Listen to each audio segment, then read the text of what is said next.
Sa Filipino, sinasabi nating mahal kita. Pero sa tula, kung ang puso ay nasusuotan ng damit, tingin ko'y magiging magara ang iyong bihis. Babagay sa iyong pagkatao ang kulay asul na kamiseta. Kapayapaan ang iyong dala sa sanlibutang bagabag at nagkahalala. Kung ang puso ay marunong ding umawit, tingin ko'y hihimlay ako sa iyong tabi upang makinig.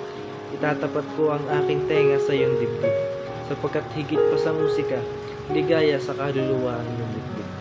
Kung ang puso ay isang lugar na pwedeng tirhan, mas pipiliin kong hindi maglakbay ng isang buwan, isang taon o habang panahon. Mas pipiliin kong manahan sa iyo. Pipiliin pa rin kita sa dami ng magagandang lugar sa mundo. Ikaw lagi, kahit hindi magara ang damit, o hindi mahusay umawit, o wala sa mapa ang tingin.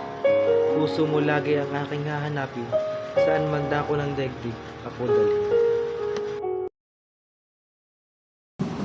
Tuluyang ibinasura ng Korte Suprema ang apela ng grupong Tanggol Wika kontra sa Memorandum Order ng Commission on Higher Education na nagtatanggal sa Filipino at Panitikan bilang core subject sa kolehiyo. Nakatuon ang Filipino sa tamang paggamit ng wika, habang ang Panitikan nakatuon naman sa pagbabasa at literatura. Sa pahayag na inilabas ng CHED, sinabi nilang hindi naman tuluyang tinanggal ang pag-aaral ng Filipino at Panitikan dahil inilipat lang ito sa senior high school. Ang utos ay para lamang daw sa general education curriculum sa kolehiyo. Maraming sumalungat, marami ding pumayag. Ang pagpapatanggal ng asignaturang Pilipino sa ikatlong level ng edukasyon ay isa sa mga kontrobersyal na panukala na inilabas ng Commission of Higher Education at Department of Education. Sinasaad nila na natanggalin ito upang mas mabigyang pansin ang ibang asignatura at iba pang may kinalaman batay sa kursong pinili ng isang estudyante.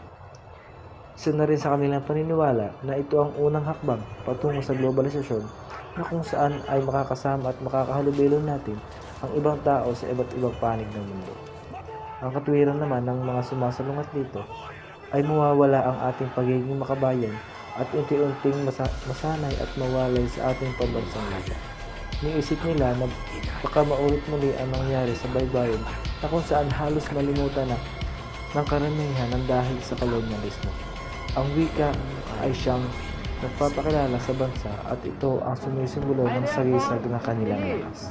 At kung mawala ang wika ng ating bayan, masasabi pa ba natin na isa itong bansa? To the peace of the Pacific and consequently to the peace of the world.